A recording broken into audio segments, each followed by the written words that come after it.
Hi, welcome to Script Writing Made Simple. We're gonna hopefully at least give you some help here.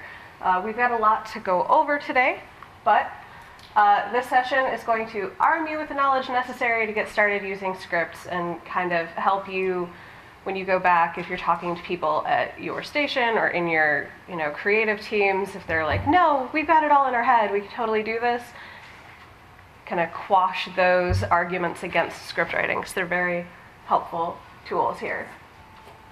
So, introducing ourselves. Hi everyone, I'm Jim Mead. I'm the director of UWW-TV. That's in UW-Whitewater.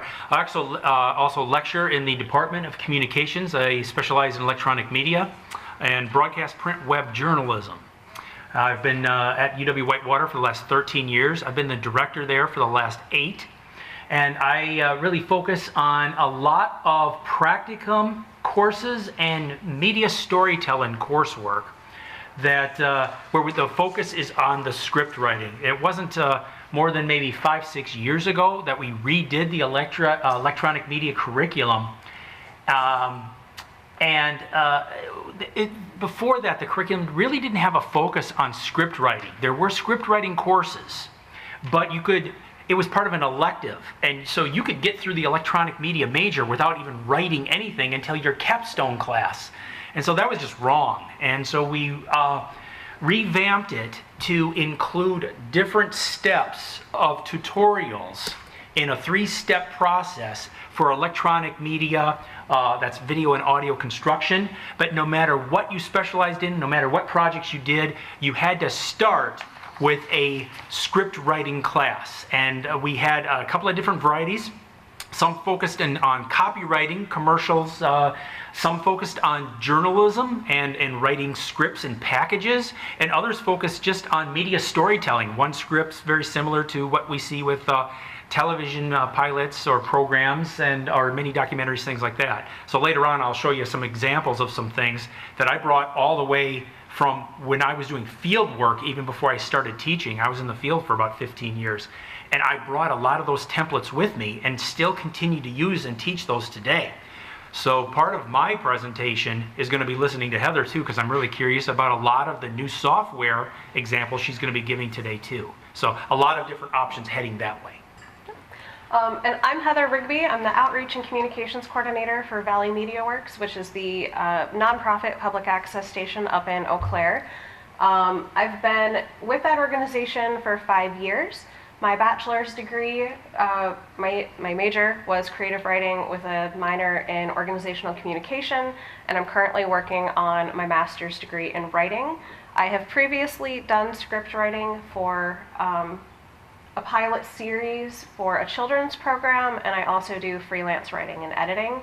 So I've got a lot of more of the kind of writing background, not as much of the technical background of PEG, but I'm hoping to be able to lend some of that experience and knowledge to that today.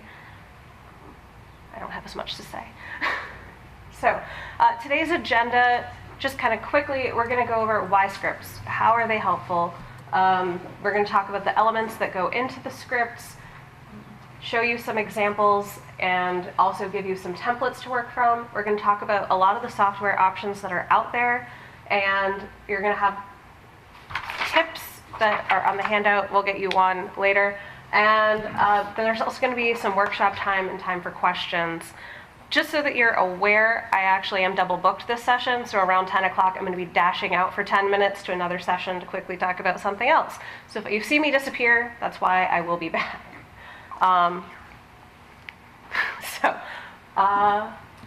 Into it we go. Okay. Why scripts? This is one of the first things that Heather and I talked about. Why have scripts in the first place? I tell you, that when I first brought up the organization and choreography of it all, this is something that I introduce right away to my students. My students actually hate the writing component. They just want to grab the camera and go and shoot and bring all that back and edit. And what I find them doing a lot is after they shoot and after they edit, Then they watch the feature and pause it and then write that, and then they turn, because I require them to turn in a script. But that's how they used to do it, or that's how many of them still do it, despite my efforts. And I said, oh, you know what? In the last couple of years, I said, okay, great. You hate writing, I get it. And you know how to do it because you've kind of been taught. It's just that's the last thing you want to do. You just want to grab and go. But how long did it take you to do that 2-minute feature?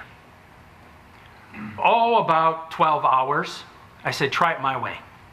Let's see if it works if you write first and organize and describe your scenes and lay it out and choreograph every shot. See if the production is more organized and goes quicker.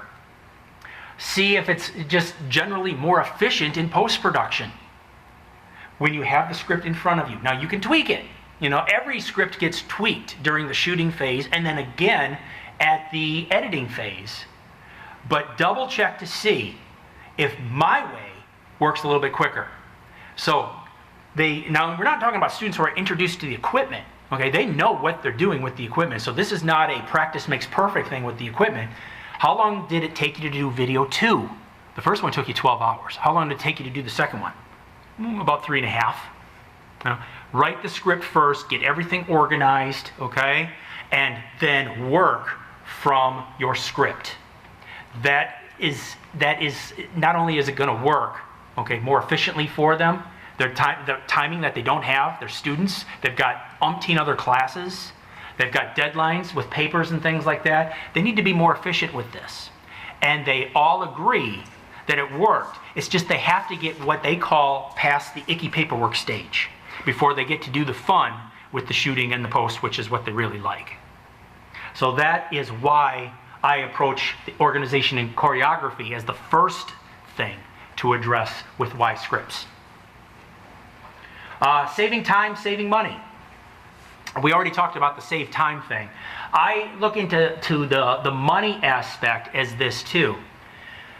I also, before I was teaching, 15 years I was in the field. And I did corporate video, I did news, every situation required the need to know what I was doing before I got there, okay? You don't go into a client corporate video production and say, what do you want me to do, okay? That's what you have with a pre-production meeting and maybe a follow-up meeting and all this good stuff before you even go set up the lights and shoot the first day, okay?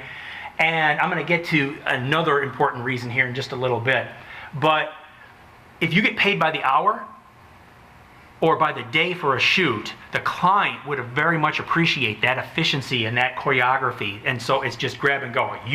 They're looking to you for your expertise, and they have their doubts if you're like, okay, what do I do next? Okay, so there's that with saving time, saving money. If you have everything laid out, you're organized, okay? It looks good, all right? And that saves efforts on the day shoots, the hourly shoots, things like that, and the post-production. And finally, if you run a business, all right, the smart move is to finalize that script first. If you are doing commercials, any creative services, and you work for a client, because you learn from experience real quick this way, if the client doesn't sign off on the script, all right, and then you start shooting and producing, and then turn this, whether it's a 30-second spot or a corporate video or a promotional video or any kind like that, and they look at it and they say, well, now that I've seen it, I don't like it. Let's go back and redo. Many clients, especially small business clients, will expect that that's part of the deal. That's part of the proposal for whatever it was set up at, and there's no extra money. And that's not true at all, okay? But the argument here was, well, I didn't approve the script. I didn't give you the go-ahead to do that anyway, all right? So what I have taught students and other professionals to do is before you even pull out a camera or a light or anything, get the client to sign off on that script so they know what is going on. So then if they see the idea, and they say, you know, I don't like it. We need to go in a different direction here. Now that I've seen it, I don't like it. well, you know, if we go back to the drawing board, we're going to have to work together on this. It's a different rate. The argument is that they signed off on it. They know what was going on. It's not the case with the first part, okay? So the script helps the agency, the video production place, okay, with the validity to the record to say such a thing. You know, this is the, we work for a living, okay? And you need that paperwork, and that solved a lot of those conflicts. And believe me, you find out that the hard way sometimes when 25 years ago, you know, that kind of thing. Another thing to keep in mind that we have come up at my station, we're a member organization, and so members of the public come in and they have an allotted amount of time per month that's part of their membership. If they don't have a script, they tend to run out of that time before they're done doing what they wanted to do, and then we have to trigger the, well, you have to pay for X extra time after, or wait until next month to finish. And that leads to a lot of really frustrated members because they can't get things done the way they want to or at the time frame that they want to. So making sure that, you know, your members or your clients or whoever you're working with is aware of the time frame that things are going to take, and they're not coming at the end of this going, well, it's taking too long, or I can't finish in the time frame that I need to, is really important. So like I said, I have some links if they work, which I should. We practiced, Yep. trust me. And but we have a couple of different, before we hit the first link, well, that's good. No, that's fine. At least get it up. There we go. Yeah, I'm going to look at some different types of columns, okay? And like I said, I brought some of these from work years ago, excuse me, but I show a lot of different varieties. You'll see that the 1-column and the 2-column news package presentation, it's the same story. All right, it's just shown on how this works. And this was, the 2 columns that you're going to see were just specialized tabs that were done within a document. So if you work on the video side of things, you're not really affecting the audio side of things. And when you work on the audio, you type away and it's like tabs. So then you can function strictly on that. So the first one is the 2-column PSA commercial, and this is just examples of my history. And really, we're going to talk about some elements you really need in your script, the descriptions and things like that. But you can see like the materials up above, left justified, have everything that we need that tell us what is going on with this thing, from the client to the date to the title of the spot, all that kind of stuff that gets documented. Okay, or entered into a file, any metadata or anything like that. And so you can see that this is an example of a 2-column script, and if we scroll down, you can see that the video and audio kind of stay tabbed appropriately. And this is this was a real spot that was done, you know, way back when. Actually, it was older than the date I did. I just updated the date so my students would understand it. And so you can see that as the audio is being read by my narrator, those are the shots specific to what is being said at the time. And that's basically what that does. So my audio person only has to concentrate on the right-hand side of the copy when they go into the sound booth and read that, and my producer just has to concentrate more or less on the left side when placing the shots. And like when the easiest way to do this, really, is, remember I said the importance of writing the script, getting it signed off, everything like that. Then we did the shoot. Then what we do is we go in and we tape all of the primary audio, the narration, and then we match the video. And that's more efficient. I've had students try to edit the video and then cut the narration later. And then they have to go back and readjust everything because the timing's off, because they took a guess. They couldn't wait. They didn't want to wait. Their audio narrator wasn't coming in for another 2 days, things like that. I mean, I've had to do that too, but it's, I always try, the first step after the shoot is getting the narrator in, getting the primary audio cut first. And that also includes sound bites. So it's an audio-video combination with some of that primary as well. Well, it's like you're editing a music video, you're editing to the beats, or in this Right. case, editing to the... Yeah. Try to edit a music video and match the audio to the video. Right. You know that. Yeah, that's the long way around. around. The CG in there too. Yeah. That's an old term too. Graphics, yeah, but CG, I know it as character generator. Chiron would be- Yeah, Chiron, yeah. So yeah, that it basically tells you exactly as you're seeing, like banquet room empty, the pan of the entered room, but then it serves up to 75 people, and that's what you'll see. That's what it'll dissolve in during that pan of that shot. It's very specific that way. And if we go to the very end, you can see that the CG also has the addresses of the place. The phone number, there's a logo that went with it. All of that is identified on that left side for the creative services producer. So the 2 column for corporate, and again, that could work for commercials as it is here. Also corporate productions as well. So yes. This is a 30-second spot. Yes. So when you do your writing of your audio, do you have to practice that to determine what you can say in that? Great question. Yes.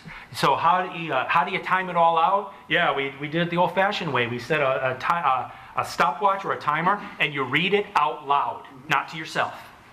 Because if you read it out loud, you'll also take the time to do the emphases or pause when you have to pause, so it times out great. Yeah, the students often make those errors too. Did you time it out? Yes, I did.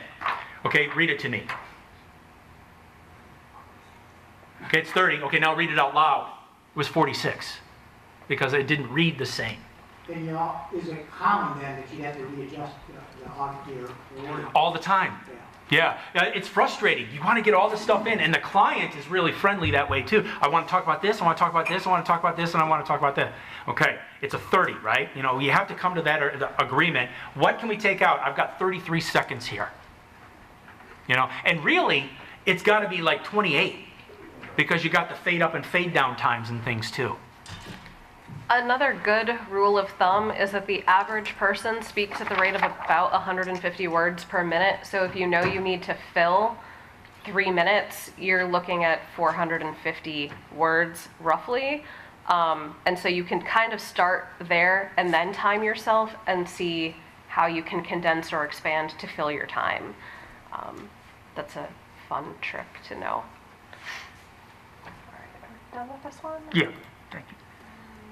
On to the next. Sure, yeah, we'll take them as we get them. This one was made a few years back. Worked in Burlington, Wisconsin for a little bit, and they have the annual chocolate festival there. So they needed a short little promotional video that went through the Chamber of Commerce.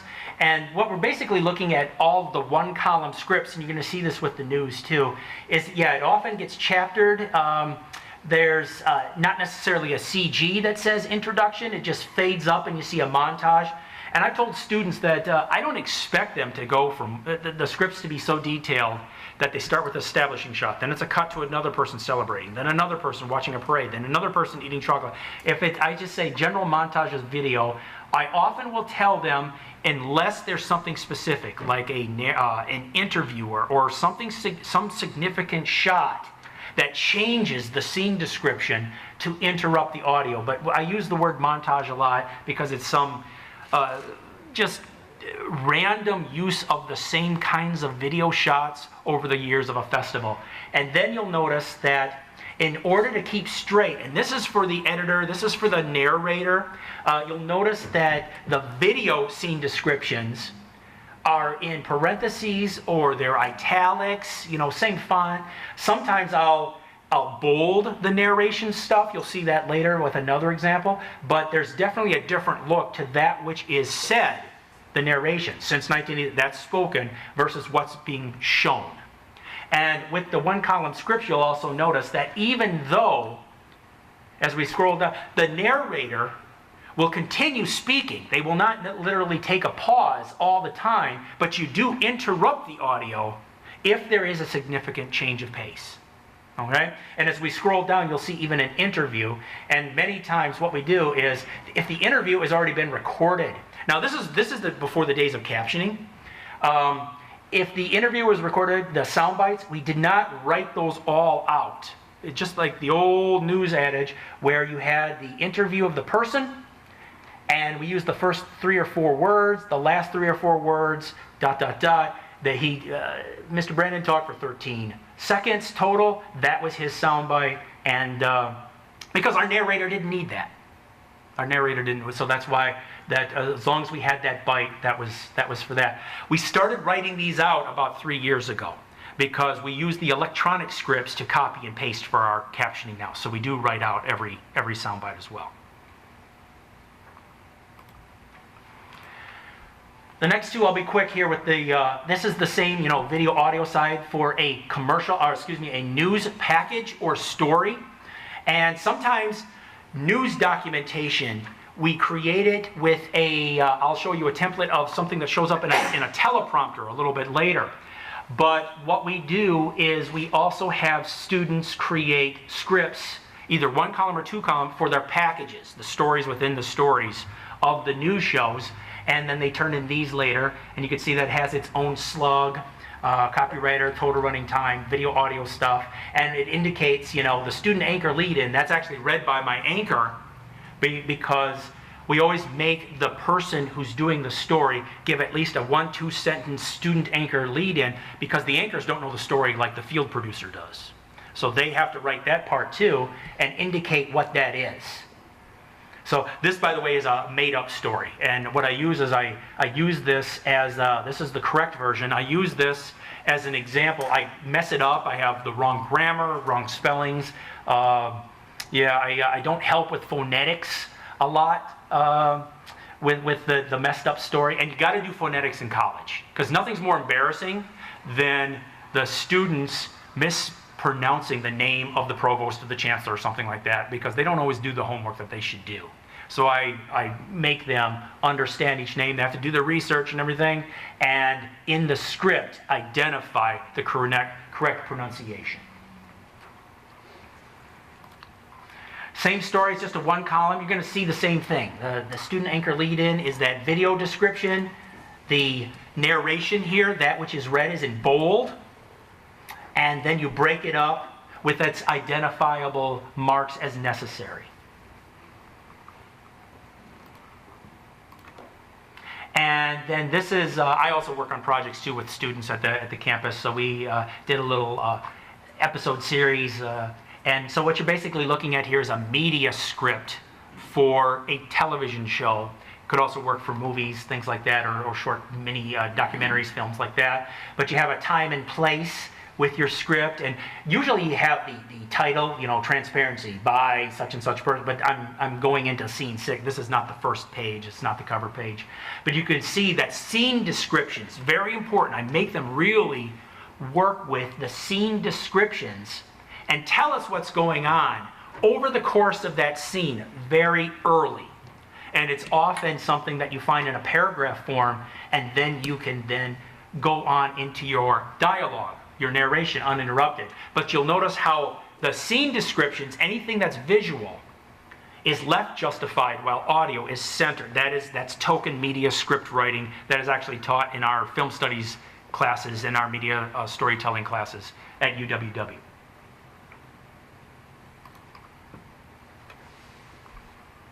Okay.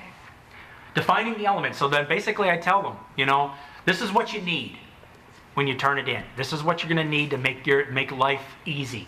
Have a title and author. Okay? Transparency. By such and such, Jim Mead, that kind of thing. The scene descriptions for every scene, there's different acts, there's different scene changes, things like that. Start with that. Start with the time and place. You fade in and give me, what am I looking at? So what I tell the students is, I should know what's going on just by reading your script. I shouldn't have to see it yet, okay? Because it's that descriptive, all right? Understanding the placement of dialogue, okay? And any other added points that are going to help the director during the production phase all goes into the script. And then I said, always bring a pen, preferably a red one, okay? Because you are editing this thing on the fly. No, he didn't say this. We're going to say this sounds better now. You know what? Let's not move to the kitchen. Let's do this in the living room. That is always changing during the shoot. Those kinds of things, okay?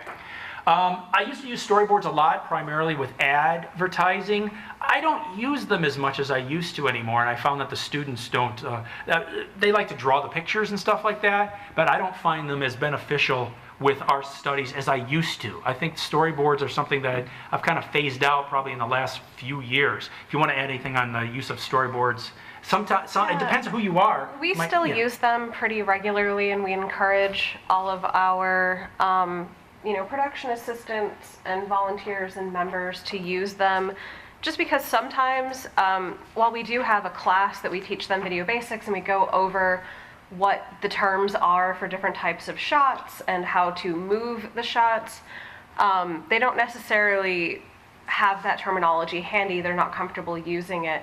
And so being able to have them depict what they're describing is helpful for them to be able to say, oh, this is an extreme close-up, that's what I meant, and for us to be able to use it as a learning tool to get them more comfortable with that terminology.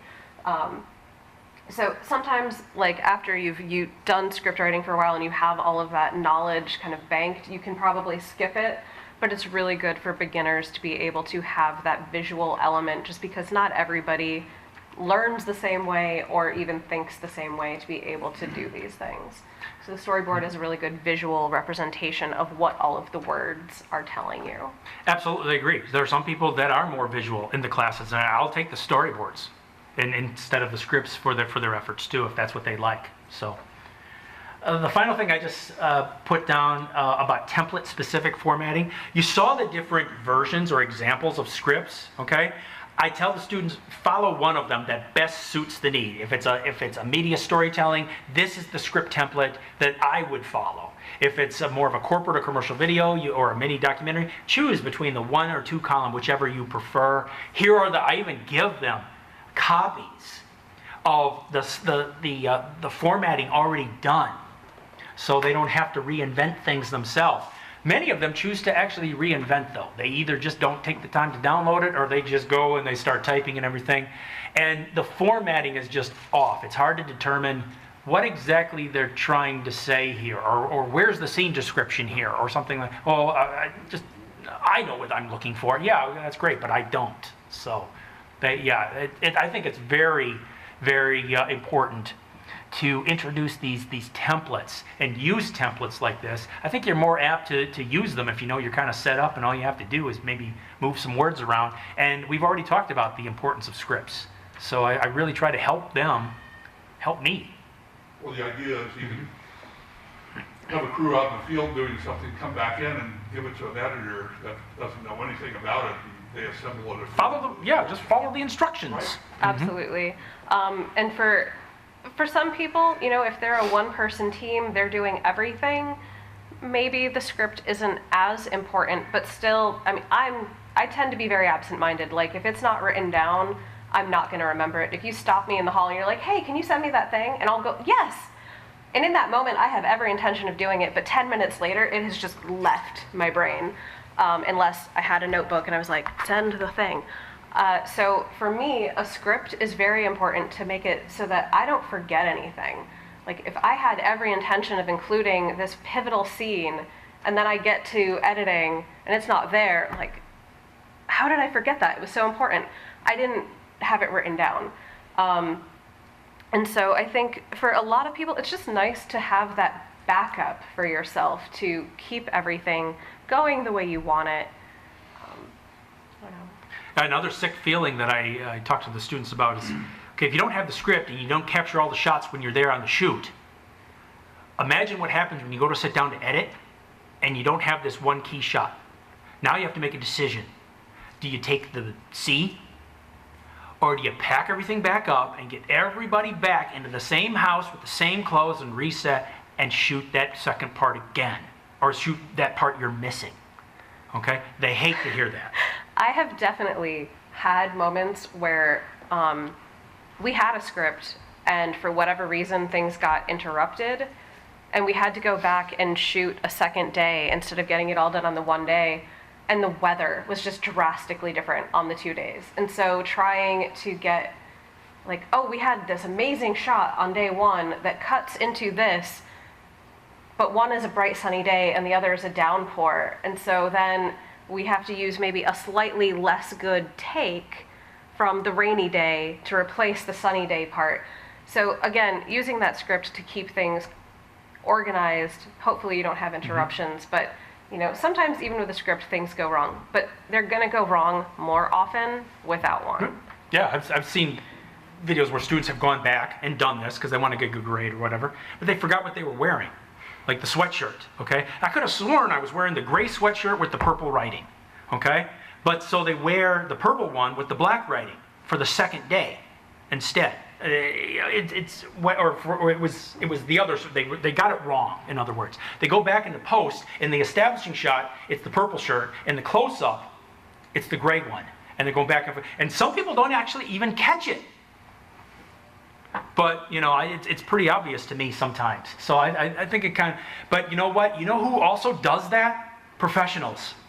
You know, you see the shot on New York's Park Avenue, and it's workers talking to each other, and you see the wide shot, and they got their helmets on and everything. They got the yellow helmets, and he's talking to the workers, and they do a reaction shot to the workers on a different day and a different shot, and the helmets are blue.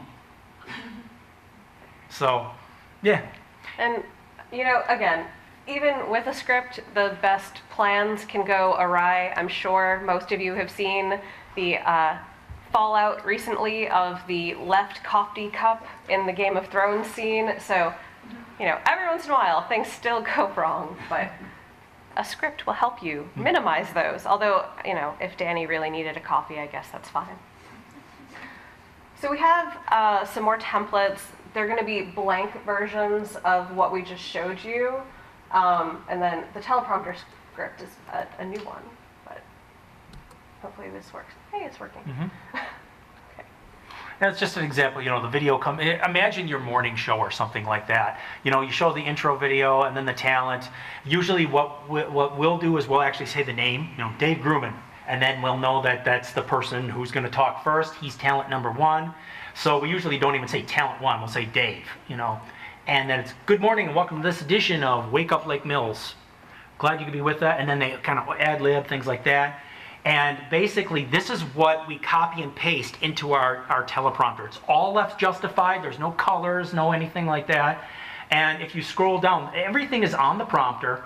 And that includes actually the commercial breaks we take. You know, we'll tell which commercial, so they're looking, as they taking their break and they're preparing for their next segment, they'll know that when program promo, whatever show comes on, they know they got about 30 seconds, okay, let's get ready, let's stand by, and then the floor director's counting them. Everybody's on the same page, and right after that promo, and welcome back. Now let's talk about something else that'll interest you today, blah, blah, blah. And then the content continues. Like I said, all left justified. The doc files that we use transfer right into our prompter on a copy and paste job, and then they just follow along, and it's scrolling with the camera.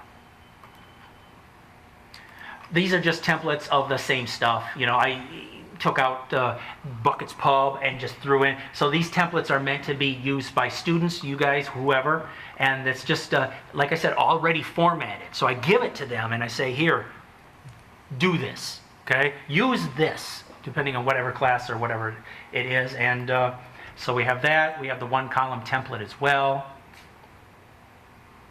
And if any of you want any of these, we can happily email them to you. We have a whole bunch of other templates that we're not showing right now just for time, but as we get into the workshop session and like the questions in the second hour of this, we can pull up some of those other files and talk about those as well. The media storytelling. Yeah, that's actually the same one as So I actually have a version of that where it shows you what all the elements are, and then there's like instructions on how to use those things. So I can show that one later. Can I just throw something in real quick? Yeah. So I went to the University of Nebraska, and the very first broadcasting class I had, the first assignment was to take any television show you wanted to watch and write an entire shot sheet according to that show. So it's kind of like in reverse. So I tried to pick the slowest paced show on television. So I picked something off PBS. That was a political show, and it's your standard head and shoulder shots, two shots, stuff like that.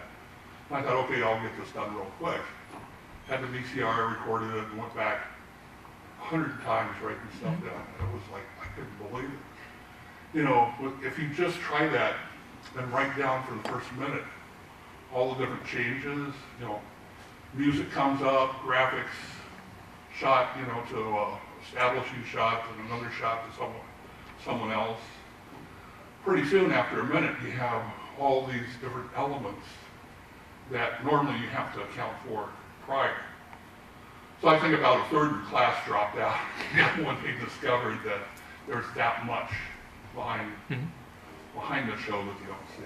Yeah. Part of our advanced video coursework is actually going through and doing something similar.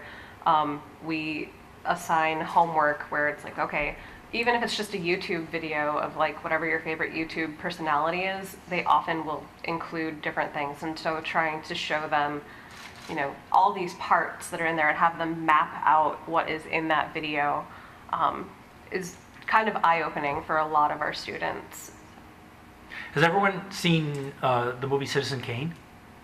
Okay. I have a document that I've used from, and it's actually Herman Mankiewicz's original working script. And you know all the scenes and you know the first 3 minutes are nothing but visuals and music and pans and tilts and things like that before you hear Rosebud, which is 3 minutes into the movie. How many pages of scene description are on the script goes maybe 3.5 pages just of scene descriptions of all of those shots before in the center you see Kane, Rosebud, okay? It's it's the same exact, and because they were very specific, okay? First we have to see the thing pan up, and then we see the house, and then we see the monkeys, then we see the alligator pit, then we see the swimming pool, then we see that it was describing all these shots as it dissolves before it goes into the interior of the house. Yeah, it just doesn't happen. You know, someone plans it out. A lot of people, you know, when you're watching television or internet or whatever it is, it just happens.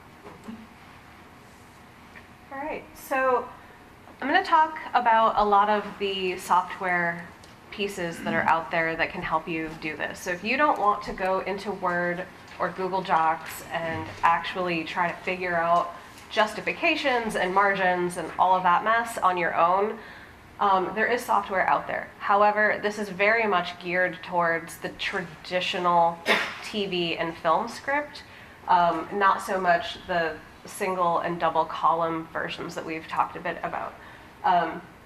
But these software elements are great if you do want to think about doing, you know, a sitcom or a feature film or even just a short film, having that, you know, industry standard look, especially if you're interested in maybe shopping that off beyond PEG media.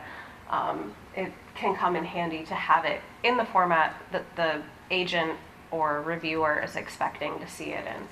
And there are actually a lot of grants and festivals where they'll judge scripts, not the actual finished product.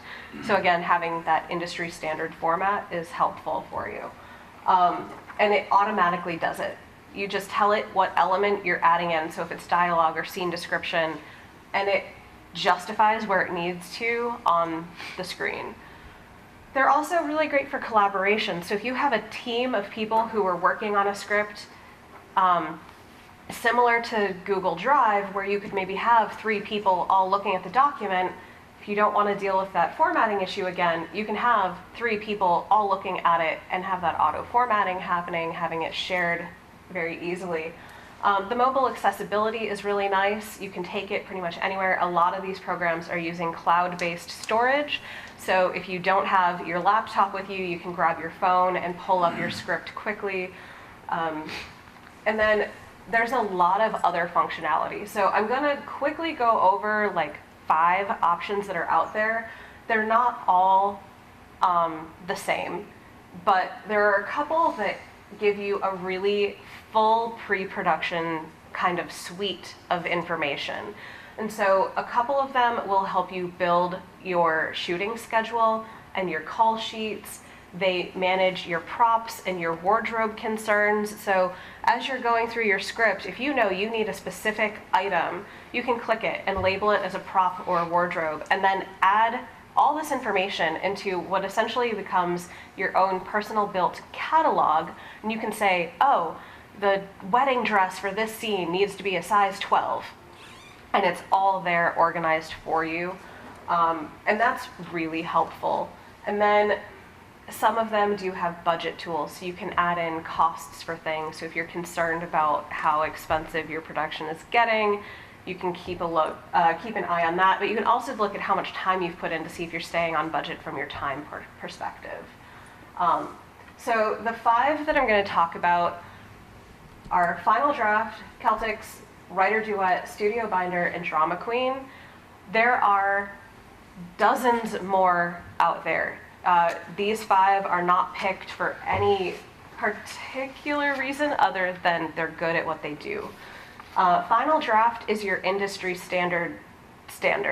About 95% of Hollywood uses Final Draft for TV and film, and a lot of independent writers and producers will use this also because it is what's expected. Every single one of these other programs has the functionality of exporting or importing Final Draft files so that they're compatible. So if you want to save money and not pay the $250 plus $100 like annual upgrades for Final Draft, you can still use Final Draft files with anybody else you know who's using them, and give them Final Draft files so that they can still access what you're doing. These are all linked. I can pull up and show more in depth in a moment. Celtics I'm including because it has some really cool independent features that I haven't seen anywhere else done as well as what they do. If any of you are interested in doing video game writing, video game design, or even looking at emerging technologies with virtual reality and augmented reality, Celtics has script writing tools that are specific to video games and virtual reality applications, so that you can do more of those open-ended, multiple choice sort of things and keep it all organized without having to get stuck in that linear model. And I realize that I don't know that any stations in Wisconsin are necessarily pushing in that direction right now, but I know at the national level there are more public access stations that are including those sorts of technologies. So I wanted to point that out for anybody who even is just interested in that as a side thing. Writer Duet is a fairly streamlined, simple piece. It has the cloud-based storage and the collaborative angle, but it doesn't include any of the extras like the schedule, the call sheets, those sorts of things. It's really just your basic, here's the formatting, and type it up and print it out. Drama Queen is the same, but it's free. And each of these have slightly different user interfaces. Some are more user-friendly than others. I highly recommend that you take some time to utilize their free trials to get an idea of what you're comfortable with. But if you really are looking for something just right away, free, you don't have to think about it, Drama Queen is the way to go. And Studio Binder is kind of my favorite, although I don't really have favorites. They are a full-fledged service. So all of those things that I was talking about with like budgets and props and wardrobes and getting your call sheets and your schedule built, it's fully integrated into the system. It's completely collaborative. So if you have a team of 20, and that includes your actors, you can get all of them onto the Studio Binder platform, send out all of their individualized call sheets so they all know what part of the script they need to know, where they need to be when. It's an incredible production streamliner, but it does also have just script writing, formatting portions in there. So I will, hopefully the internet is working. It's not working. Okay, never mind. I'll work on that later. I'm gonna go to the quick tips and I'll fight with the internet when I get back from my other session. So, if you haven't gotten a sheet because you came in late, we will get one to you. But this sheet is kind of me downloading my few years of experience into as quick and dirty of a helpful hint sheet as I could. I don't really think I can teach you in 10 minutes how to be good writers when I've spent over 6 years of my life working on it as an academic scholarly pursuit, but I can give you some pointers and help you get started. So all things considered, there's a lot that goes into a script and things that you need to know before you're doing any sort of production. The 4 main things that I focus on here are your purpose, your genre, your audience, and your channel. There's a lot that is going to impact what you put into your script on those 4 things. And so what I've included is a brief description of what each of those things are, and then some questions that you should ask yourself as you're getting started writing and as you're reviewing your script also. You know, if you are writing something that is meant to inform your audience, it's going to be done differently than if you are writing something that is meant to just entertain them. If you are writing a horror film, there are conventions that should be included that your audience is going to expect to see that they won't see if you're just making a tutorial film. Your audience, you know, how are you connecting with them is important, but also if you're writing for senior citizens, there are certain things that you should know about them that you're not going to say, hey, this script for senior citizens makes perfect sense using all this language that only 20-year-olds use. And by the same coin, if you're writing for, you know, what are they now, the Gen Z, the folks after me, if you're writing for those, you know, 18 to 20-year-old folks, some things that you would normally do from traditional video are just not going to work anymore. And then with channel, sometimes you'll do things in a multimodal fashion. You'll have something that goes out to web, something that goes out to your cable channel, something that's going on, you know, a social media platform, and those all have different constraints and conventions, and you want to be aware of those so that if you're making a YouTube video, yeah, there are programs on YouTube that are over a half hour, but the average YouTube video is significantly shorter because that's meant to be consumed in a bite-sized piece. For your cable channel, if you're trying to stick to like a rigidly scheduled hour type format, you're not going to want to just throw a random 5-minute video in there unless that's how you have scheduled your channel. So thinking about those things is important also. And then you may end up with 2 different scripts for the same project if you are having something where, oh, here's the main project that's going out to the cable channel, but we want a shortened version that can go to web. So there's a lot of questions that you can kind of talk over to yourself or with your team there. And there's a lot more to consider. This is just a really good primer set of ideas. Under keeping it real, I give you just basic things to remind you how to make it so that you're not making it really awkward. I'm sure you've all seen like a testimonial video where the person is sitting there going, hi, my name is John and I like this product. And it feels really unnatural because they're stunted, they're not talking comfortably, they're not using the contractions that they would normally use in their speech. And so it's important with dialogue that if you are trying to convey a message in a comfortable way, that you write it the way this person would speak. If they use contractions, include them. And so you'll notice there's an example there where it's like everything instead of everything. Paying attention to that enunciation and what syllables might get elided in conversation. And then making sure you just say it out loud, because your brain will tend to automatically correct what you've written. This is why you don't always catch your own typos, because you know what you meant. So as you're reading it, you're like, nope, that's fine. And then 2 minutes later, a friend could be looking at it, they're like, you totally misspelled this. The same thing happens with dialogue. You don't put in all those contractions, but as you're reading it, your brain might shorten it and insert those contractions anyway. So it sounds fine in your head, but as soon as you start saying it out loud, you're like, this feels really rigid and uncomfortable. And so that's where like table reads are really important, and just having somebody who can maybe sit and read it back to you. With scene and sound effects, these kind of go hand in hand, but again, don't go overboard with weird sound effects unless it's part of the idea. Just keep that in mind. Like if you're making something kitschy, you can maybe throw in some like boings or spring noises. But really pay attention to what your audio is doing for your video.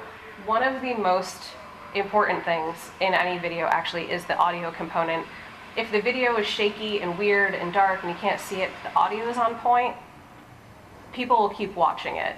But if you have a flawless video and the audio is scratchy and distant and weird, it really bothers people and they can't keep watching and they'll stop watching very early. And so that's partly a technical thing, but also just keeping that in mind as you're figuring out what you're putting into your scripts. And then resources.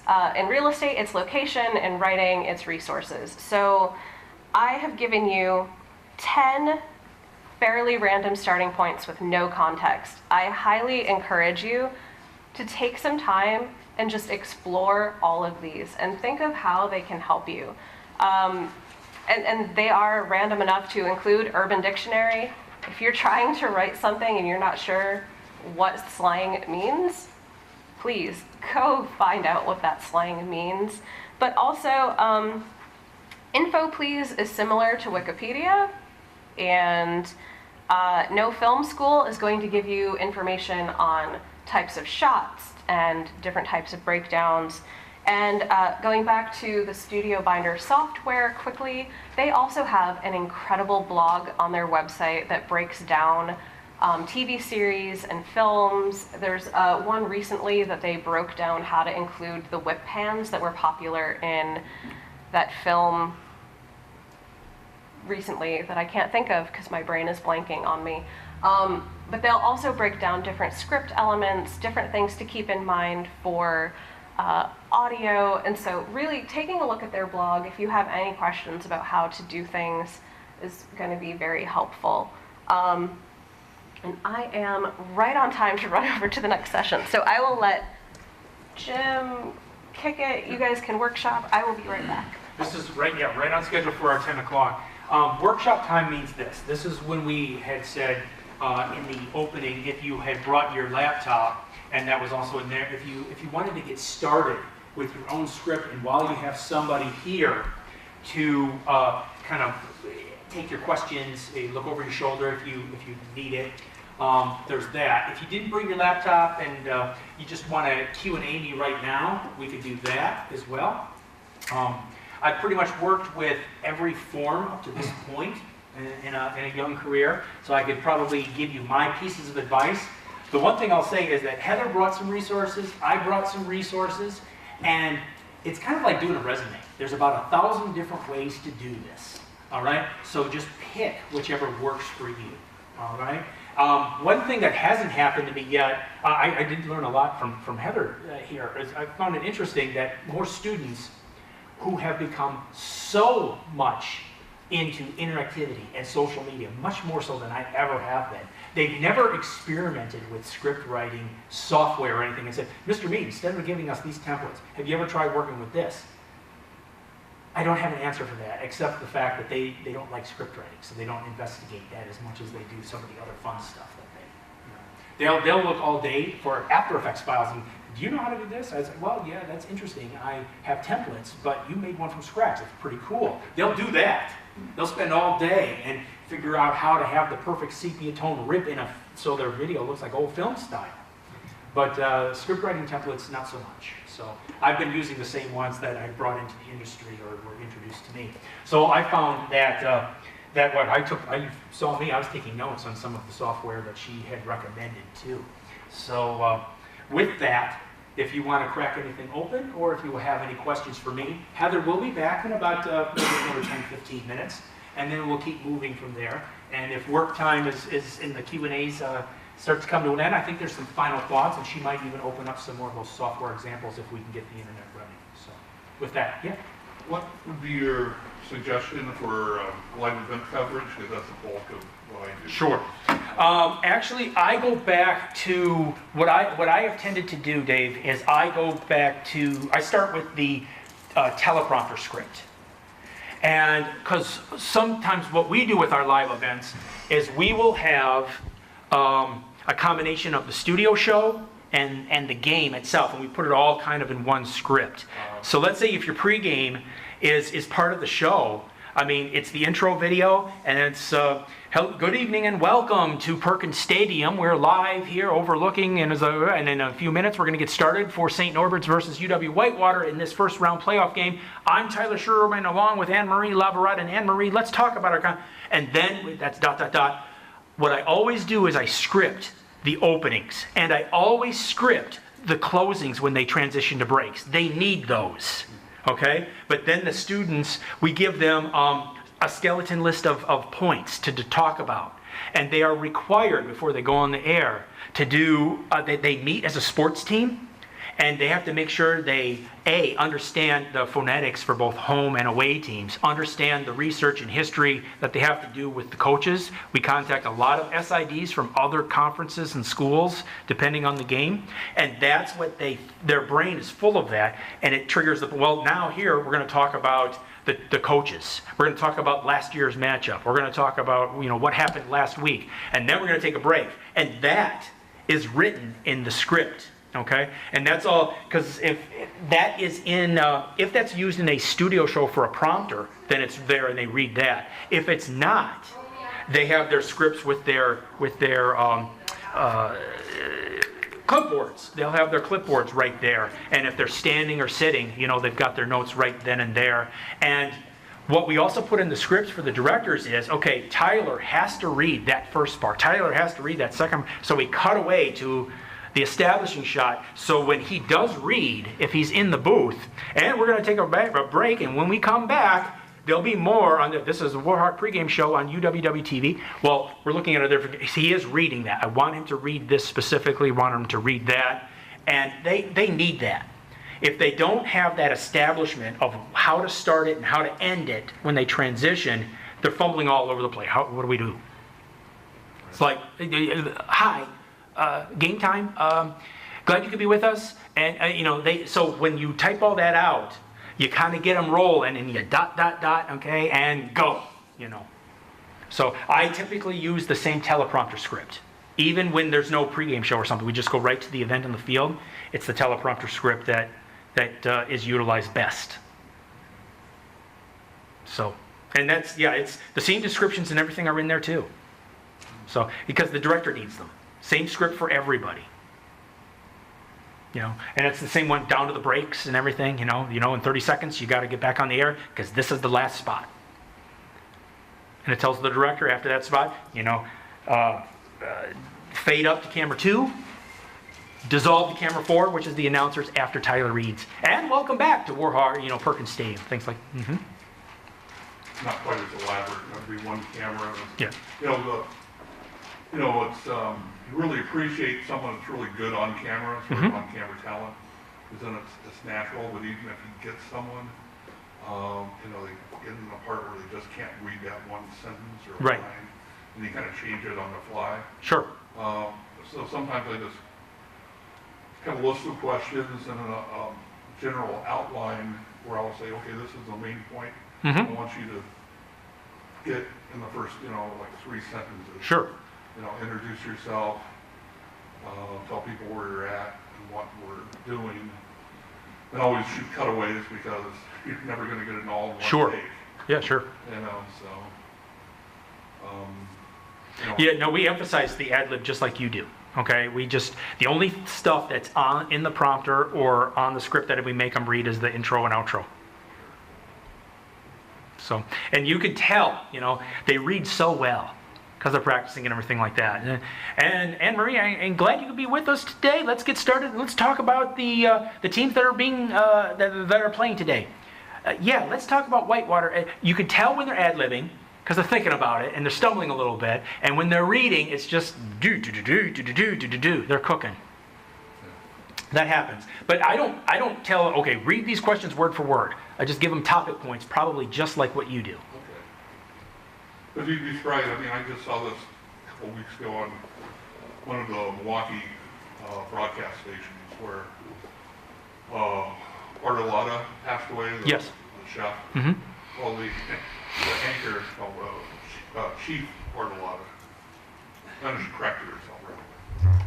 Thought that was cool. So, I mean, they're students, and professionals do this too. You know, the students, the professionals, a lot of the anchors we see around here today were students not more than 10 years ago. And they're continuing to improve and everything like that, but no one's perfect. So, especially if it's a smaller market. Yeah. They're right out of school. they are out of school, right out of school. Yeah, there's a lot of them go to some of these smaller markets where they can get the most experience. And if they don't mind the travel and things away from family and their school, they actually become that's how they get taught. They're one-man operations, or one-person operations, where they run the camera and then they go to the other side and they flip the camera so they can see themselves. Because there's not in the budget for a camera person and a talent, so they are the camera person. They flip it, they roll it, 3, 2, and then they wrote it all. They did the interviews, they did the B-roll, they take it all back, they edit it themselves. Happens in some of the smaller markets, absolutely. But do you do the radio side in UW-Whitewater? Or just... No, I don't do the radio, but I've helped write radio scripts from some of the stuff that we've done on TV. We've translated, we've given them the scripts, we've adapted it for radio, so. That's kind of the same thing. Back when she said she was kind of mic shy. Like, Mm-hmm. You know, every student had to go through and do a radio shift. College I went to, it had a heavy emphasis on radio, but there was a television emphasis too. Mm-hmm. But radio has more jobs. Sure.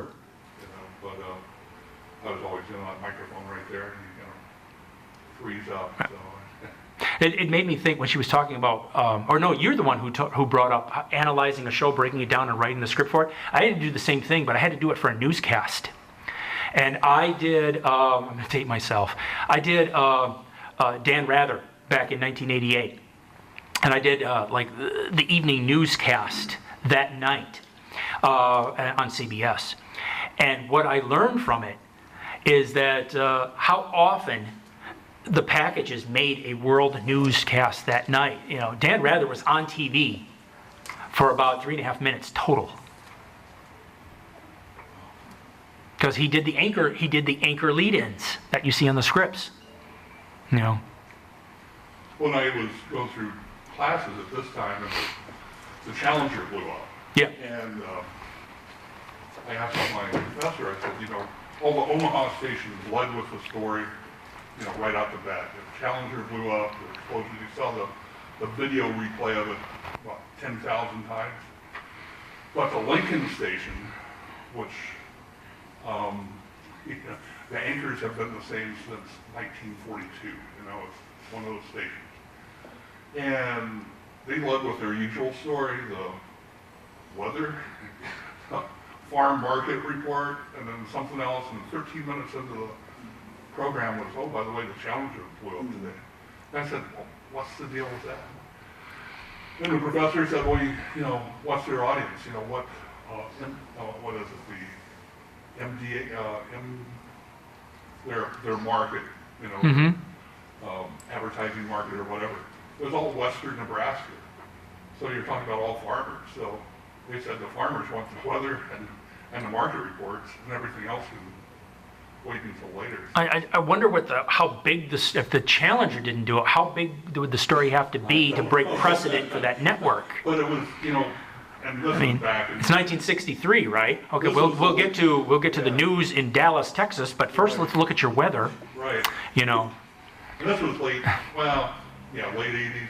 Mm-hmm. And it's probably, I hope, changed since then. But Yeah. it had that feel. The entire structure of the newscast was like, you know, the anchor has been the same for 30 years, and you know, really felt stale, and you know, but that was sort of how it was. You know, and evidently, that's how they packaged it. Mm-hmm. It's all advertising, so it must have. One of the first radio stations I ever worked at right out of college, well, I went from a like an alternative format where we spoke very, very quickly, even when we did our live reads, because that was our young audience, to a radio station that was on the AM side of things in Wisconsin. And the first thing they told me is you have to slow way down, because our demographic for this AM station, they talk like this. So, yeah, I hear what you're saying with please, you appease the audience who's in your market. Well, one good thing was, since most everyone's on YouTube now, you can look at the analytics. For instance, my YouTube channel, as far as demographics, 70% is female. So when I do my programming, I have that in the back of my mind. Sure. I'm not going to be really heavy on all, sports and all that. I'm trying to cater to who is watching. And age group too, but then again, I can only do what I, have access to what's happening. I've had to go through a learning curve as I've gotten older and Sure. older, about dealing in social media, doing things from Facebook and that sort of thing. Realize brevity is so important, as she brought up earlier, that you can put you might have occasionally a 30-minute something or other on there, but it's very seldom that we would do something like that. Usually we're talking about 2 minutes at the most for that audience and that channel. And for somebody like me who goes back to the days when you thought everything you wrote was pearl, that's taking some getting used to. Yeah. We don't do a lot of long-form programming like we used to. When I got there, it was well established. We were doing an evening newscast 3 days a week. And the crews for each day were 3 different crews. And we have not lost, we have not had a significant decrease in the numbers in that time for journalism students. We don't do a half-hour newscast that we used to do anymore. We spend a lot of time doing short news updates, and different people do those. And I think the change needed to be made because students found themselves disengaged after, say, like 8-9 weeks of it. It became work when they just needed to get through it. The first 3 weeks are like, oh, I'm on TV. Wait, I got to call mom. And they did great with the scripts, and they went out and did all the shooting, and it was fantastic. By week 8, it became like a job, and they stopped learning, and it was just mundane, routine, stuff like that. So we changed our programming around. We have shorter one because no one was watching a half-hour news. The students weren't watching a half-hour student newscast anyway. Okay, so we changed it to like 5-minute updates that changed daily at the top of the hour. It's very much like CBS News, at the top of the hour newscasts. And we also had some other features, like we would, depending on the day, we would have a 5-minute interview and presentation on the organization of the week. And they seem to be picking up, and it still involved a team of journalists to do the writing and the arranging and the shooting, and who's going to do the edit on this one, and then the captioning and things like that too. Those short features, we didn't get those sent out for captioning. I wanted them to learn how to caption too. So and 5 minutes, 5-minute feature is only maybe 2 hours worth of captioning. So, and that was actually a better learning experience for them, those shorter versions. And then they started watching again.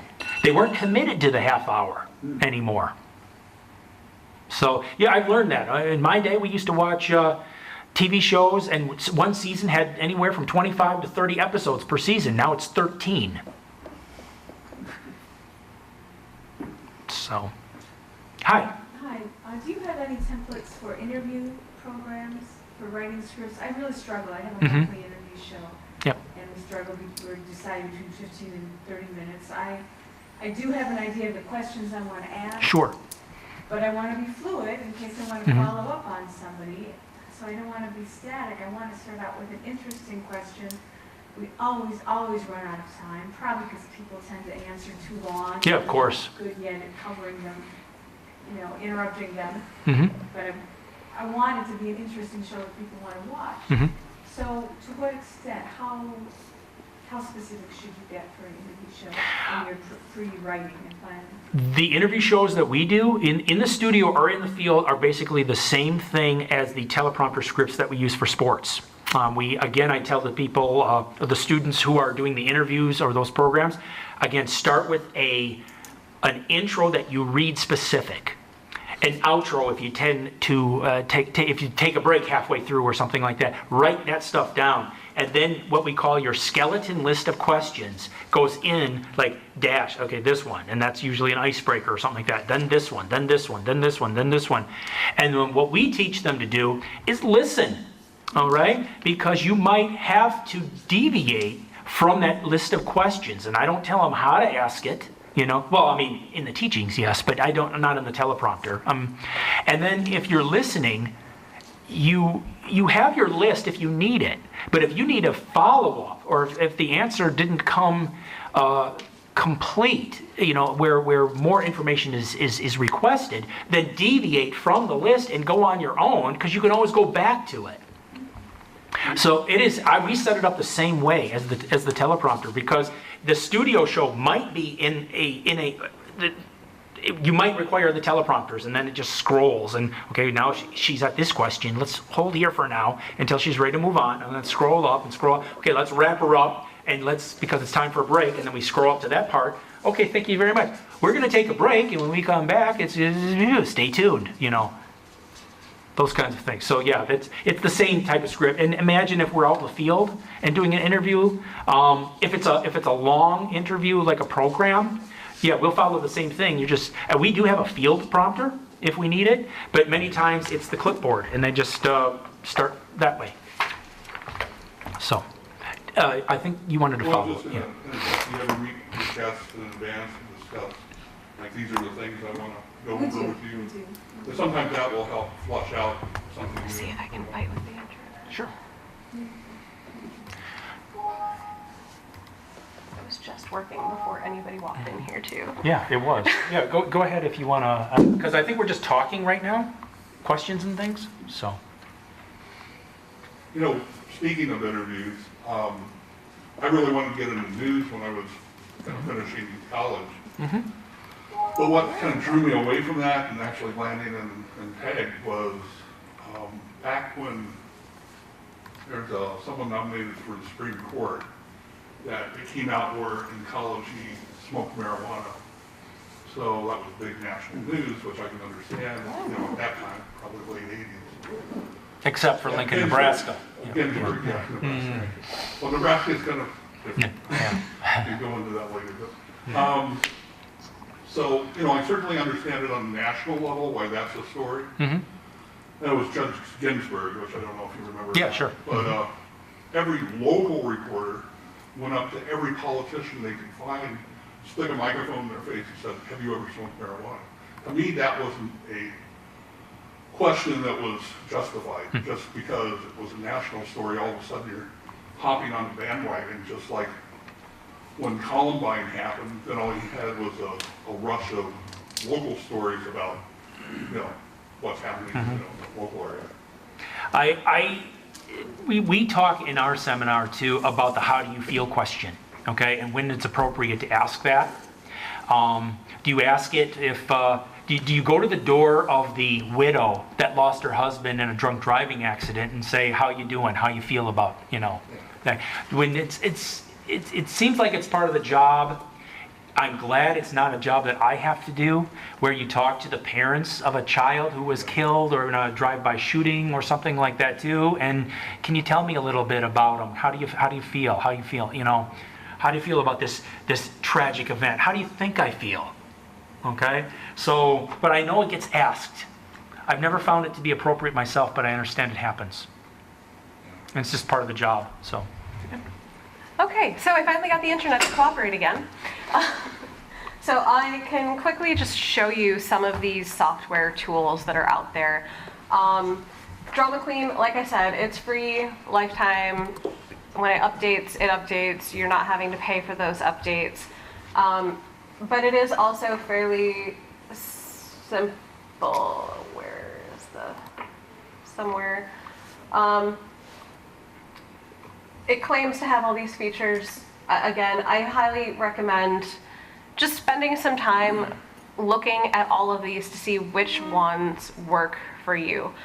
All of the ones that I'm going to show you, I think, except for Final Draft, do have at least a free trial or a free version with very limited features, so you can get used to using it and see if it's something that you want.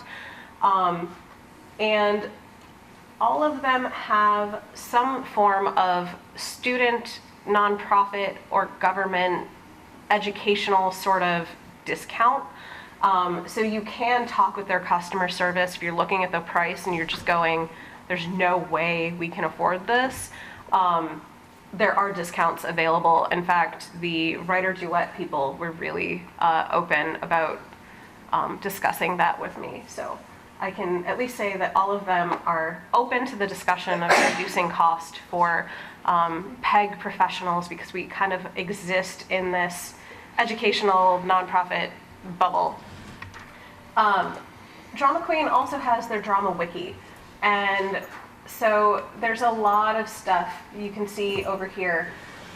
You can start just educating yourself on all of these things. So film and dramaturgy, plot, characters, narrative categories, genre. And so then you can go, okay, I want to know more about the comedy genre. And it will pull up a description, the things that are expected within it, the differences between like a tragic comedy and a dramatic comedy. So there's a lot of information out here that you can at least get started with. They have other versions that are not just free, but their basic free version, they're apparently not going to show me a picture of at the moment. I was hoping to at least show you what's happening. Does that have the most free version out of the ones you've shown, or? This is probably the most,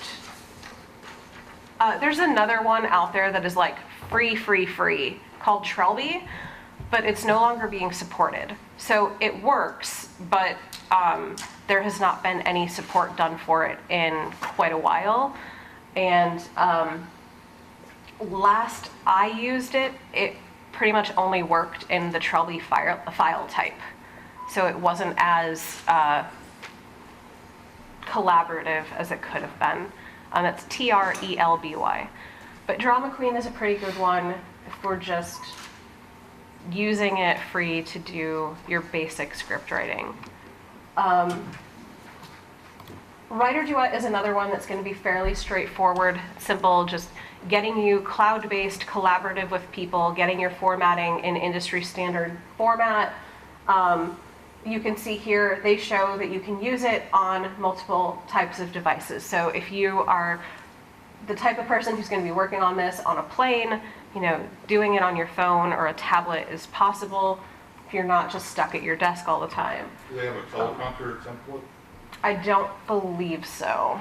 Because if you're mobile with an iPad or whatever, it'd be nice to. But they have a lot of ability to, you know, if you are collaborating, you can see here they're working on the same part of the script so that they can compare, but you can also have two people, like I'm working on scene 5 and I'm working and Jim could be working on scene 32 at the same time in the same document without any issues. And with Writer Duet, you get 3 scripts free to try the programming, see how you feel about it.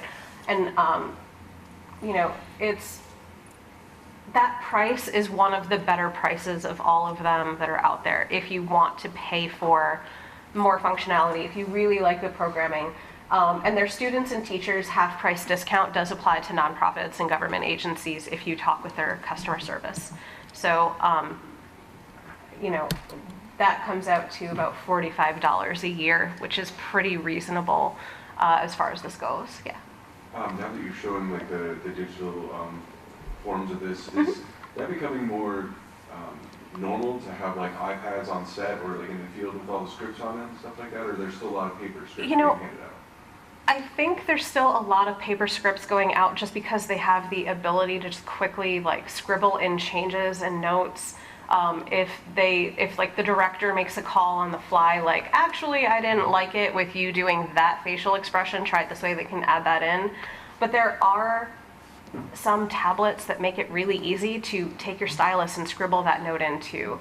I do know that for a lot of independent productions, iPads and tablets are becoming more popular as even the recording device instead of a traditional film camera. And so for some people, it might just be more comfortable to quickly go, here's the camera, I've got it recording, and swipe over to the other app to take a look at the script real quick in between shots.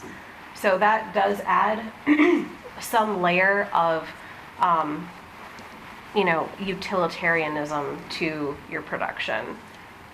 Not having to keep track of it. If you set it down and leave it somewhere, you know you need your iPad on you. So that is something that is happening. And then you can also, the nice thing about this one is that you can sign in with Google or Facebook if you want that sort of just ease of click and go. And they do have a tutorial somewhere. And so this is actually what your software would look like when it loads, eventually. The free internet here is not great. So, you would come in and, never made me do this before. I've done this like 5 times. This is the first time it's making me go with this. So, essentially, you have all your stuff like you would normally see up here. But then there's just, I don't know, I can't fully explain everything here. But there's often tools that will pop up over here. Let me see if I just go with new project. I think that's gonna help. Loading is killing me. Come on. Do the thing. Okay, it's fighting me. I'm gonna move on. So, the next 3 that I'm going to show you are going to be much more expensive, more professional types of tools. Celtics is the one that I was mentioning, has the video game and VR tools available. They do have a free trial available for you, and they do a lot of the extra things like keeping call sheets and schedules and whatnot available to you. They also talk about being able to use it on a mobile device versus just a desktop. This company is based out of Canada, so I think they're the only one that isn't based in the United States, but they at least still speak English if you're worried about being able to get tech support. Yeah. They had a spot where I could, okay, so pricing, again, it's a bit, and it depends also on what you're looking at. So like, if you do it yearly, you get a discount, and then they also somewhere, are they the ones that have they have nonprofit pricing, and student pricing, and the prices kind of go with different levels of things. So if you just want to do your basic script writing, it's $15 a month. If you want to go with all the extras, there's, extra fees that go with getting the extra features. So they're a little bit more a la carte with how they do things. And then also adding in the game production is a whole other fee. And then you can bundle and save money. And then if you add episodic tools, that's another feature, it's another upcharge. So it is a little frustrating with them just because if you want to try something out, you might be changing your pricing month to month as you add features or take away features. It's a little harder to budget for that. But they do have a lot of options available. So just quickly, just to show you, I think they had a thing. loading. There we go. And so with video game and VR issues, it's not as linear as you just sit down and you watch a movie. And so that creates some interesting scripting issues. And I know that there are some people who have tried to do like a choose your own adventure video. If any of you are familiar with Black Mirror, they did something similar to this on Netflix recently. And so this is a tool that would probably help with that sort of format if you're wanting to branch out beyond the traditional sit linear play. Like I said, Final Draft is going to be your industry standard. However, they're also quite expensive, and every time there is an update, you pay for it. So it is $249 and $99 every time they release a new version and you want to upgrade. So it's actually not the most expensive option, but it is up there, and if you really want that updated feature, you are stuck paying for it. But if you are a student, there is some student pricing. I don't believe they have any nonprofit discount though. Because they are the Hollywood movie industry standard, they're used to just having people pay the money because it's what works. However, because they are the standard, all of these other ones that I've showed you do the import and export from the Final Draft file type so that you can have full compatibility. If you decide to switch your programs at any time and you want to keep your scripts accessible and editable in the future. It's really, really good because it is being used by the Hollywood types, so they know that their formatting is absolutely what it needs to be. There's no quirks with it.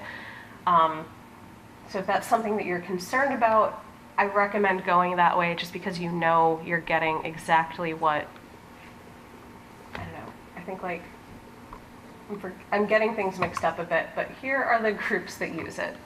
So that tells you that it's the one that people are using. Right. Guillermo del Toro, there you go. So, I'm trying to see, when I was doing all of my research, they were a lot better at showing images of how things actually work. So, Final Draft has a lot of interesting tools for helping you kind of map out plot points, and different beats, subplots, etc., and then kind of putting them into the actual script later. So there's some really good ways to sort of visually arrange your story before putting it into the proper paginated format. Similar to this, and things are color coded so that you can keep track of them.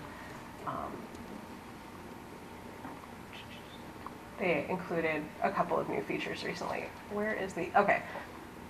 And then you can add notes. So if you're collaborating with people and you're not doing it at the same time, you can leave a note, much like you would add a comment on like Google Drive or in a Word document so people could see that. Or you can also do real-time collaboration and chatting. So there's a lot of interesting stuff that is helpful, and they do have the 30-day free trial, so you can at least give it a shot. Gonna go over to Studio Binder. I left them for last because I wanted to be able to show their blog to you also, because I know I mentioned that earlier as a resource for you. They do have a free version. It's pretty much one script. You get to do one script for free, and so long as that project file is in your account, that is all you get for free.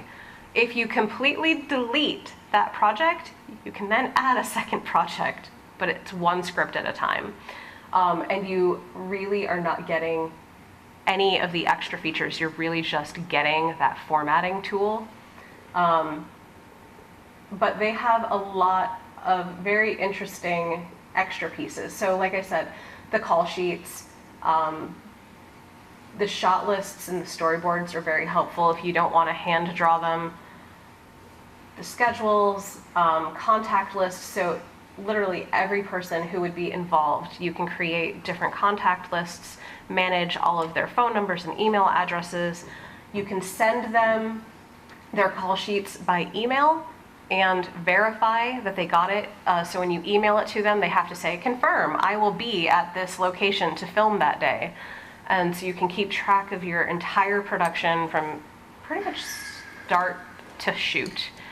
It's very robust in what the Studio Binder tools offer you.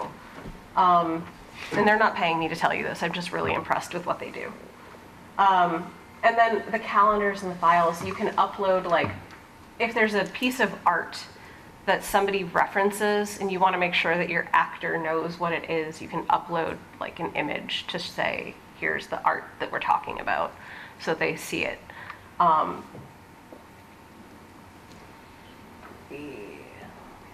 Heather, you did say that that was one of your favorites. I made a note of that. Yeah.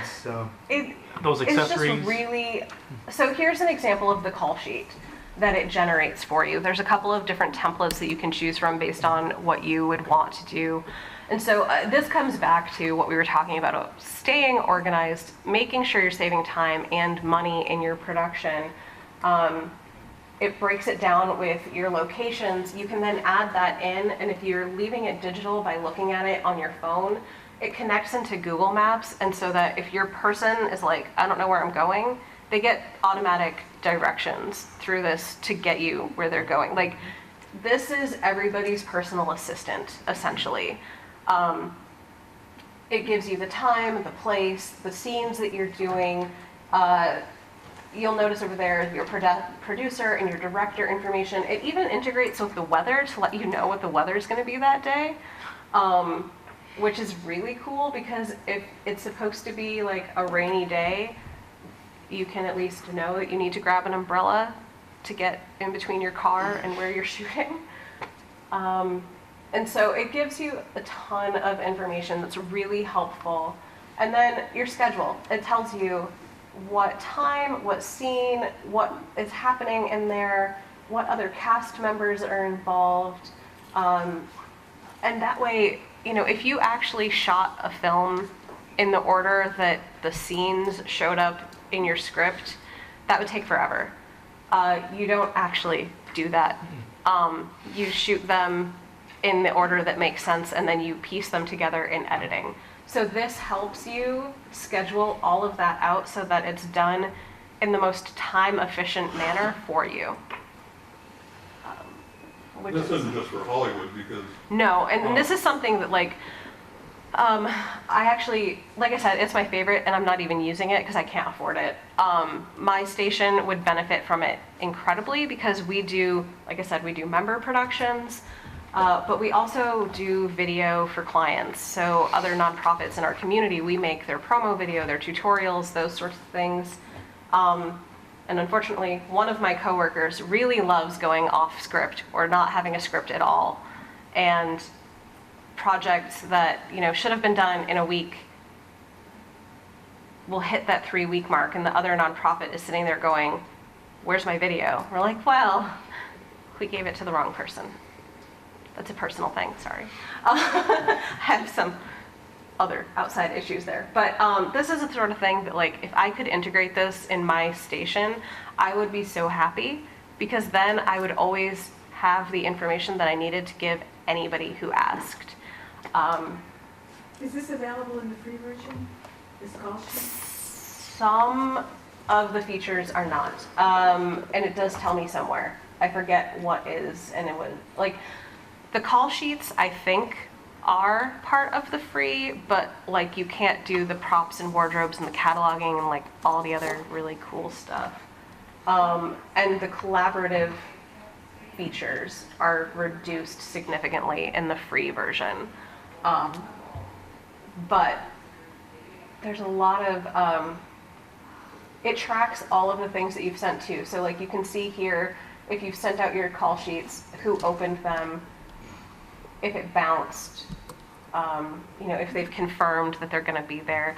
So it really is just a fantastic all-in-one thing. If we get back down to, like, here, like I said, I'm pro storyboard, and I can show you another version of a script that a script template that we use that includes, it's the 2-column version, but it includes the storyboard right away, so it becomes a three column in a moment. Yeah, I don't know. This is a tool that if I could afford it, I would be using it. And so if you can afford it, I highly recommend you use it. There are a lot of different, so here's a visual version of like your entire production schedule. So how much time you have to finalize your script, when you're doing your location scouting. And so you have an idea of if you're coming up behind schedule on anything, you can rearrange things quickly, and you have an idea if, you know, this is going to take 2 weeks or if it's going to take 3 months. And you can adjust that as needed also. And then there's something else I wanted to, right. So in your script, it'll automatically get tagged if you tell it to. So like Stuart, you can have a character file for Stuart, and you can put all the information that you need to know about that character in a character file. School uniform is a wardrobe piece, and so then you can tag that as wardrobe, and if you click on it, it will bring up all the information like, this is a blue pair of slacks with a white pressed shirt and a red tie, or whatever it is that it needs to be so that it's a uniform. So again, keeping all of those pieces of information in some sort of accessible manner. And this really goes beyond script writing. It goes into like the full pre-production suite of things. But for my station especially, we harp on our members and our staff to do very thorough pre-production, because for myself and our production manager, we both get very frustrated with wasted time in post. Our least favorite thing to hear is that we'll fix it in post. Don't say those words. I hate them. They make me sad. And it also means that we probably lost money in the process. So there's another, go back up to the top. I want to look at their blog really quick. So they break it down into development, distribution, post-production, pre-production hacks, product updates, and production hacks. I really like the fact that they set that up in easy ways for you to find. It's also searchable to some extent, but then here, this is what I was talking about. So if you're trying to figure out how to include just something more visually interesting, they break down for you how to do these types of shots. And they also make a ton of different like templates and tutorials that you can download and keep and work off of. It's incredibly user-friendly. It will walk you through everything you need to know. They give you video examples of what they're talking about. This is basically like going to film school without the many thousands of dollars invested. It's very helpful for helping you have an idea of what you want to do in your script and in your productions.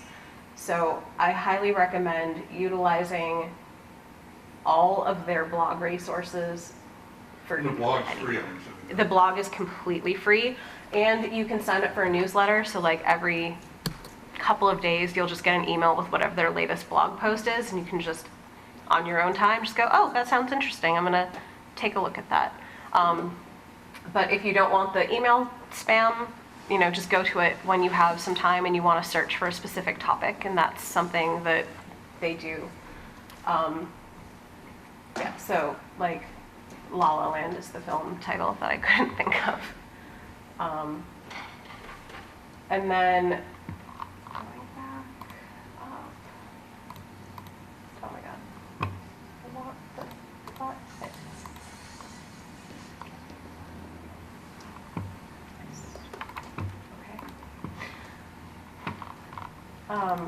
If you look at like development instead, it talks about different types of things. So like how to write your synopsis. If you've already got everything finished and you're packaging it for like a film festival and you need to write that synopsis, it gives you the template on how to do that. Just a lot of really interesting, diverse tools available to you to help you gain more confidence and knowledge as a video producer. Let me find the 3-column script, show you that. So this is an actual script that we used. Our local library works with us a lot to do videos for their different initiatives. And about a year and a half ago, they introduced a new thing where there are little bookshelves on all of our public buses, and the books are completely free. You don't need a library card to take them. You don't need to return them. You just take the book and you go about your day. And they wanted a video that told the community about this, because there were a lot of questions like, do I have to bring the book back? Do I have to use the library? And so we put together this. And so it's the normal 2-column kind of idea where you've got your video description, you've got your audio description. You can see up here the normal, like, we're the producers, it's their library client, etc. But then I just went to Google, because I cannot draw to save my life, and searched. It was like, I need a picture of a bus. And I went through and, using search terms, found the shots that I was looking for to highlight what I had written in the video description. And so if, they couldn't quite visualize from what I had said, they could see, oh, this is a shot of people getting on the bus. That's what's happening there. Just quickly kind of looking over that story of, a bored child on a bus and having them realize, oh, there's kids' books. We can go grab it and entertain my child so they're not like pulling my hair and kicking people. And that just walks it through. And so that's a kind of alternate version of the 2-column that includes the storyboard right away. If anybody wants, I can send you a copy of this, but it's pretty much just insert a table in Word that's 3 columns wide, and there you go. Very easy template to work from without getting too fussy over indents and justification. That's the word I'm looking for. Like losing all my words now. I've been talking for too long. Yeah, if anybody has is there any other templates that we didn't? Those all were part of the.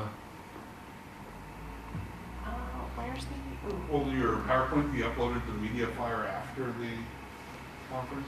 Actually, yeah, we were can still do that. working on it by the time when we had Yeah. to submit our stuff, so I'm gonna submit that afterwards. Yes, if I that's. sent you the other one. I didn't make it in here. It's not in that file. It's on my external hard drive, which is up in the hotel room. We're talking about this piece right here. No, Oh. The script with the instructions in it, the last one that I sent you. It might not be in speaking points. It might be in the templates. If you go backwards one, do you see it in there? No. Okay. No. Off the top of my head. It's fine. Yeah, it's on my external hard drive. Otherwise, I would just go grab it. I don't really want to show everybody my email. It's messy. I don't pay attention. So, anyway, if anybody has any other... I wonder if it's maybe Can we we see go the back one more. and then teleprompter we'll go- template? Can we see the template for the teleprompter? Yeah, let me go back to that. Where was I? That was in this one. Yep, so this is That's the same one that that we- was Oh, linked okay, I to. guess I didn't remember Yep. seeing that. That's something I was thinking about with Dusty then, so. Mhm. A portable one with a, Actually, let me go Okay. ahead and see if I can pull up the other one. If anybody really doesn't want to pay for any of the services, and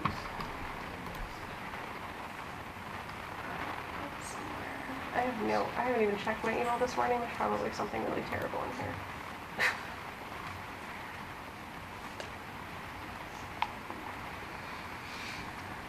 What we usually do is whatever prompter you use, you should be able to use your doc file, or you might have to turn it into a plain text or something like that, and then load it into your prompter depending on what prompter you use.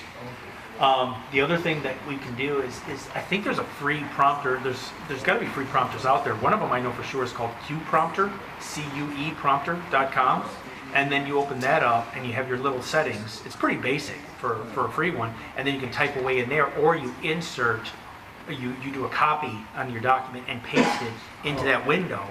And then you start the prompter based on your settings and you're set to go. Yeah, 'cause everyone I have on camera is like a hostage.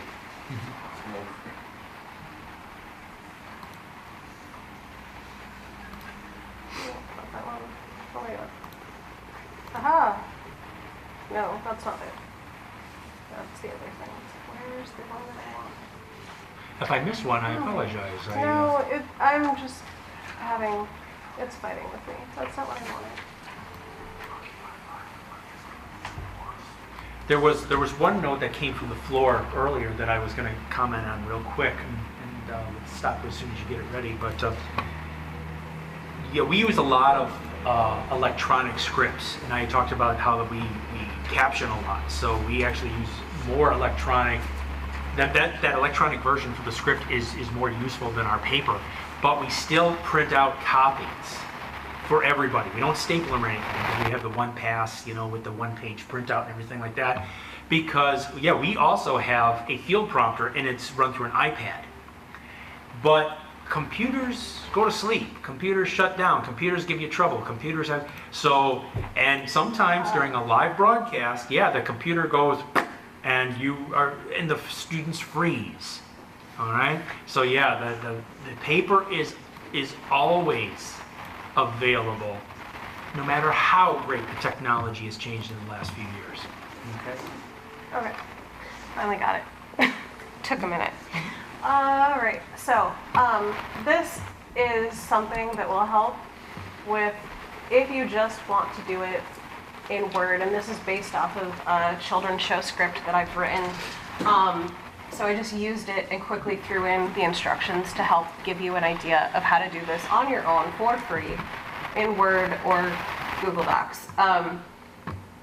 So fade in is how you pretty much open every single script. It's just, that's how you denote that a script is starting.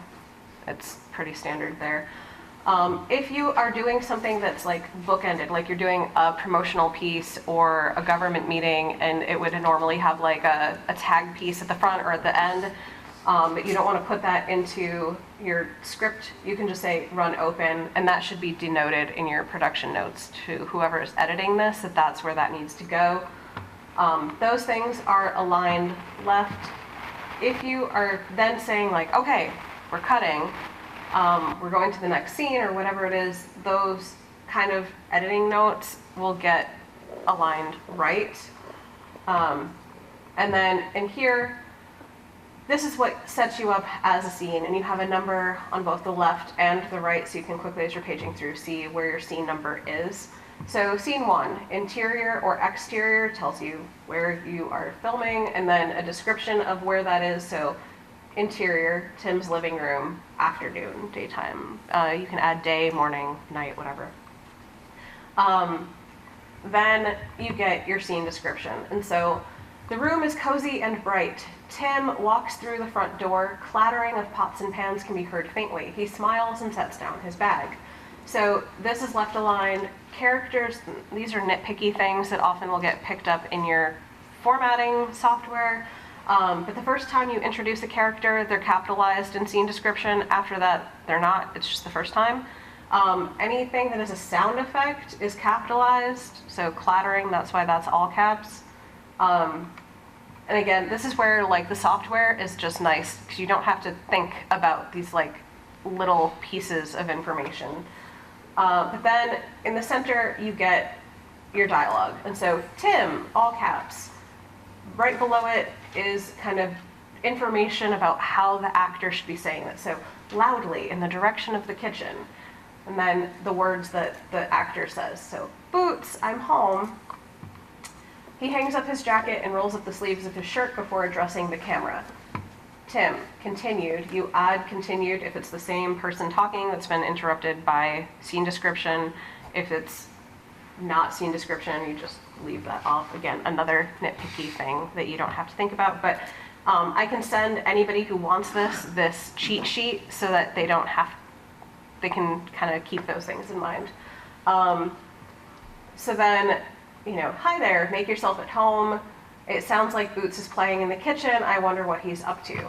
And then again, we see Boots is being introduced for the first time in scene direction, so he's all caps. A black and white cat puppet enters the room. He's wearing a chef's hat and holding a wooden spoon. Boots, hi Tim.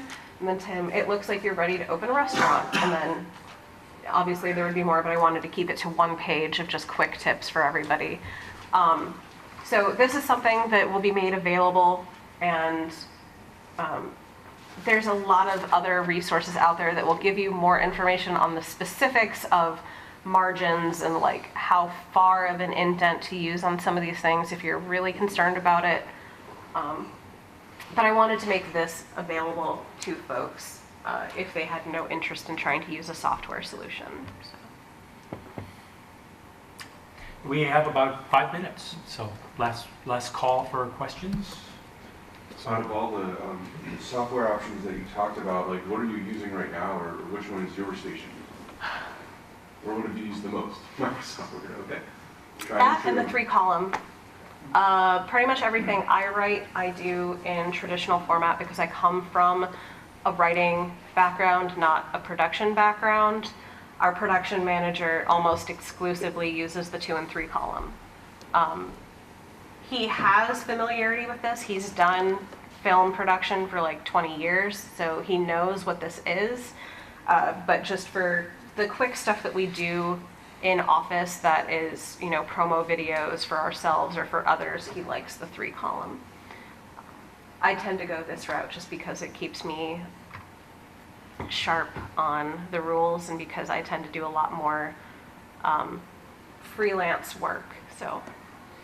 Just something to throw out, not that I don't really feel proud of this, but I ran across a video that some other access center did, probably out east or something, and they're a fairly large center. And I really liked, it was a short 5-minute YouTube thing as far as an overview of their center. So I thought, that's really neat, we ought to do something like that. Instead of, reinventing the wheel, I just wrote the script from their No, absolutely from their do that. show and substituted, Cambridge, Massachusetts with Some of my writing professors are, I'm really glad that they're not here to hear me say this, but I don't consider that plagiarism. I'm really weird about do not ever plagiarize when it comes to writing a research paper or anything like that, but video conventions exist because they work. The horror genre, people expect to have a scene where there's a dead body. If it's a murder mystery, you had better show them a dead body. If you don't show them a dead body, the audience will go crazy because there's no dead body and it's a murder mystery. There's supposed to be a dead body. And so, when I say in, under genre, I said,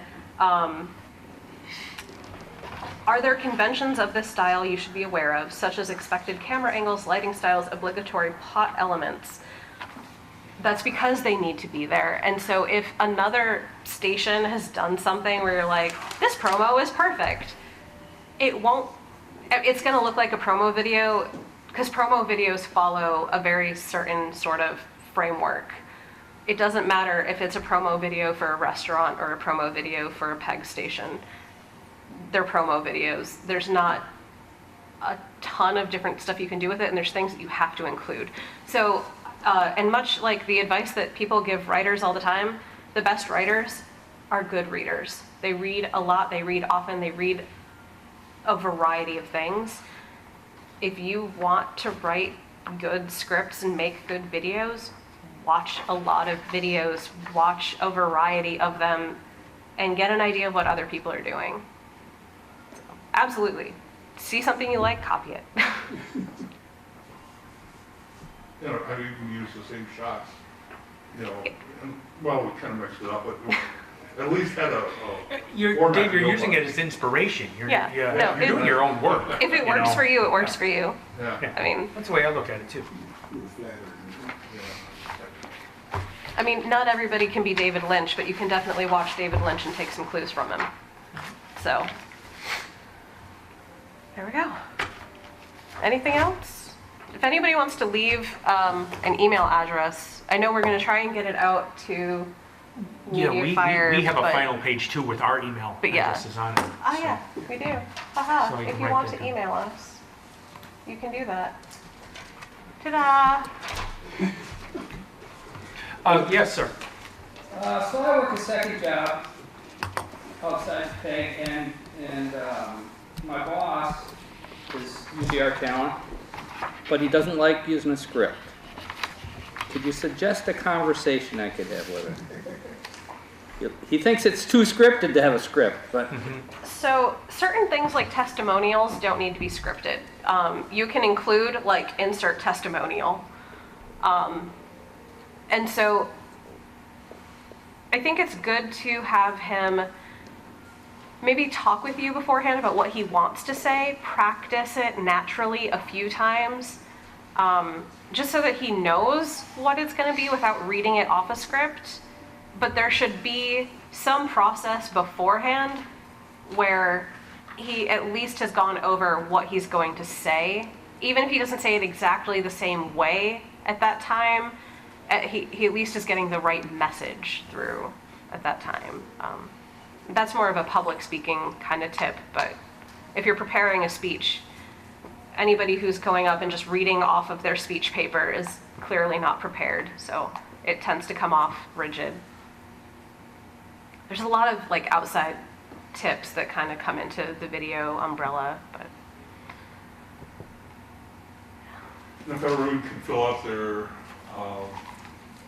review or evaluations and stick them in a box, that'd be great. yeah, if you'd like, I have a notebook. You can come and give me your email address, your business card, and I can send you any of the tools that we've shown you if you want. I'll hang out at the table here for a little bit too if you want to share some info.